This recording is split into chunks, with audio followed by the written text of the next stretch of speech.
आखिरकार एक माह के बाद हिमाचल मंत्रिमंडल का विस्तार हुआ। 7 मंत्री बनाए गए, जिनमें कर्नल धनीराम शांडिल, हर्षवर्धन चौहान, चंद्र कुमार, रोहित ठाकुर, जगत सिंह नेगी, विक्रमादित्य सिंह और अनिरुद्ध सिंह को राज्यपाल ने राजभवन में शपथ दिलाई। 6 संसदीय सचिव बनाए गए, 3 मंत्रियों पर पेच। फिलहाल ये पद अभी खाली रहेंगे। 7 में से 6 मंत्री ऊपरी हिमाचल से, सिर्फ चंद्र कुमार को निचले हिमाचल का प्रतिनिधित्व मिला।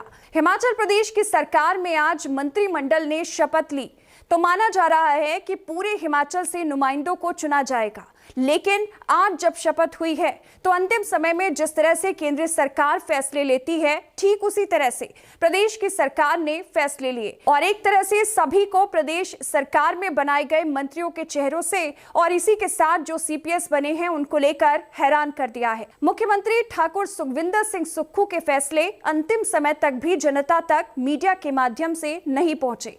उन्हें पूरी तरह से अंतिम निर्णय होने तक गुप्त रखा गया।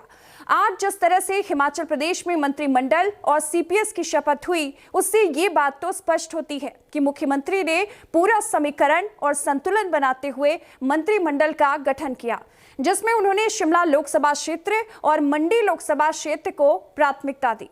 हमीरपुर लोकसभा क्षेत्र से, क्योंकि खुद मुख्यमंत्री और उप मुख्यमंत्री यहीं से आते हैं, ऐसे में कोई बड़ी तवज्जो उन्होंने नहीं दी है। और इसी के साथ कांगड़ा लोकसभा क्षेत्र को जरूर उन्होंने चंद्र कुमार के रूप में मंत्री और आशीष बुटेल और किशोरी लाल के रूप में सीपीएस दिया है। इससे स्पष्ट होता है कि एक बड़ा संतुलन मुख्यमंत्री ठाकुर सुखविंदर सिंह सुक्खू प्रदेश में बनाने का प्रयास राजनीतिक रूप से कर रहे हैं, जिसमें कांग्रेस पार्टी की अगर हम बात करें तो ऊपरी हिमाचल से ही हमेशा मुख्यमंत्री रहे हैं।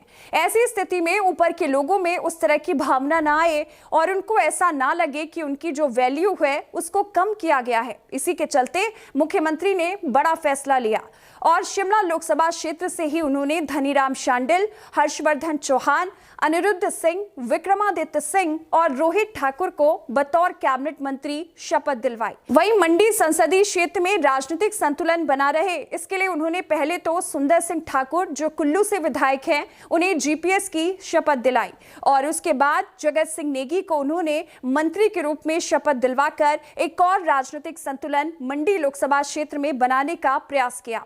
हालांकि मंडी की अगर हम बात करें तो यहां पर मंडी जिले में बड़ी हार कांग्रेस पार्टी की नहीं होती तो ठाकुर कौल सिंह जैसे चेहरे भी थे जो कहीं ना कहीं मंत्रिमंडल की दावेदारी में थे। लेकिन इसके बाद भी ठाकुर सुखविंदर सिंह सुक्खू ने बड़ा राजनीतिक संतुलन यहां पर भी बनाया और उन्होंने जगत सिंह नेगी को जहां मंत्रिमंडल में स्थान दिया, वहीं सुंदर सिंह ठाकुर को उन्होंने सीपीएस बनाकर अपनी राजनीतिक सूझबूझ का संदेश भी दे दिया।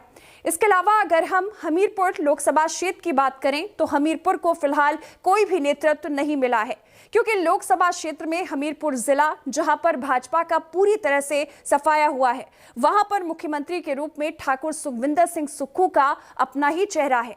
वहीं दूसरी ओर ऊना जिले ने भी इस बार बड़ा समर्थन कांग्रेस पार्टी को दिया है। उसी के आवेज में उप मुख्यमंत्री के रूप में मुकेश अग्निहोत्री वहां पर काबिज हैं।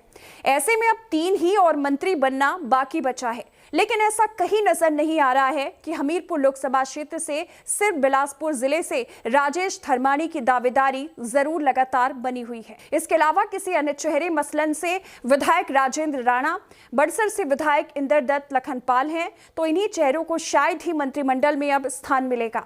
लेकिन आज इस तरह से ठाकुर सुखविंदर सिंह सुक्खू बिल्कुल केंद्र सरकार की तरह टॉप सीक्रेट के रूप में ही फैसले लेते दिखाई दिए। ऐसे में इस संभावना को बिल्कुल भी दरकिनार नहीं किया जा सकता कि हमीरपुर से राजेंद्र राणा या फिर इंद्रदत्त लखनपाल में से किसी को मंत्रिमंडल में स्थान नहीं मिलेगा। संभावनाएं अभी भी खुली हुई हैं। हालांकि अब 3 मंत्री और बनना बाकी है। ऐसे में कांगड़ा जिले को लेकर या फिर कांगड़ा लोकसभा को लेकर मुख्यमंत्री निर्णय लेते हैं, ये बड़ी बात है। और कांगड़ा लोकसभा क्षेत्र की अगर हम बात करें तो कुलदीप सिंह पठानिया को स्पीकर बना दिया गया है, जो कि चंबा के भटियात से विधायक बनकर आए हैं। किशोरी लाल, जो कि बैजनाथ से विधायक हैं, उन्हें जीपीएस बना दिया गया। उनके साथ लगता विधानसभा क्षेत्र पालमपुर है, जहां से गोकुल बुटेल को पहले ही कैबिनेट का रैंक दे दिया गया है। उसके बाद अब आशीष बुटेल, जिन्हें भी सीपीएस बना दिया गया और इसी के साथ ही चंद्र कुमार को मंत्रिमंडल में स्थान मिला है। ऐसे में अब कांगड़ा जिले का संतुलन और अधिक मजबूत करने के लिए यहां से रघुवीर सिंह बाली और सुधीर शर्मा में बड़ी टक्कर मंत्री पद के लिए मानी जा रही है और दोनों ही ऑल इंडिया कांग्रेस कमेटी के सचिव भी हैं और दोनों चुनाव जीतकर विधानसभा में भी पहुंचे हैं और दोनों का ही कद राजनीतिक रूप से बड़ा माना जा रहा है।